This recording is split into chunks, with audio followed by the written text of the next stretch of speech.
తెలంగాణ విద్యా వ్యవస్థలో విప్లవాత్మక మార్పులకు శ్రీకారం చుడుతున్నామని ముఖ్యమంత్రి రేవంత్ రెడ్డి ప్రకటించారు.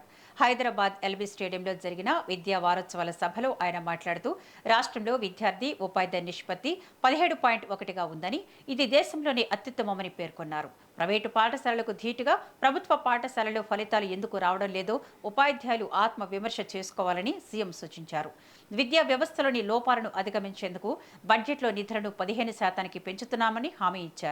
బోధనా పద్ధతుల్లో అంతర్జాతీయ ప్రమాణాలు తీసుకువచ్చేందుకు ఉపాధ్యాయులను విదేశాలకు పంపిస్తున్నామని, ఇప్పటికే కొంతమంది టీచర్లు ఫిన్లాండ్లో శిక్షణ పొంది వచ్చారని వెల్లడించారు. కేవలం పుస్తక పాఠాలే కాకుండా విద్యార్థులను సాంకేతిక నైపుణ్యాలు, క్రీడల్లో మేటిగా తీర్చిదిద్దడమే తమ ప్రభుత్వ లక్ష్యమని ముఖ్యమంత్రి స్పష్టం చేశారు.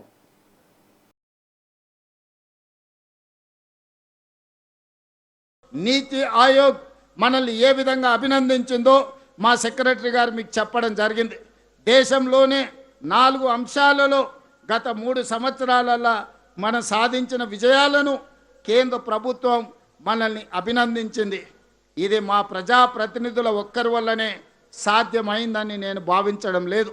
గ్రామీణ స్థాయిలో తండాలలో, గూడాలలో సింగిల్ టీచర్ల నుంచి రాష్ట్ర స్థాయి వరకు విద్యాశాఖలో పనిచేస్తున్న ప్రతి ఒక్కరి కృషి వల్లనే ఈరోజు భారతదేశంలో మనకు ఒక గొప్ప పేరు, ప్రథమ స్థానం వచ్చింది. అందుకోసం కూడా నీతి ఆయోగ్ అభినందించిన సందర్భంగా మా శాఖకు సంబంధించిన ప్రతి ఒక్కరిని విద్యాశాఖ మంత్రిగా, ముఖ్యమంత్రిగా నేను మనస్ఫూర్తిగా మిమ్మల్ని అందరినీ అభినందిస్తున్నాను.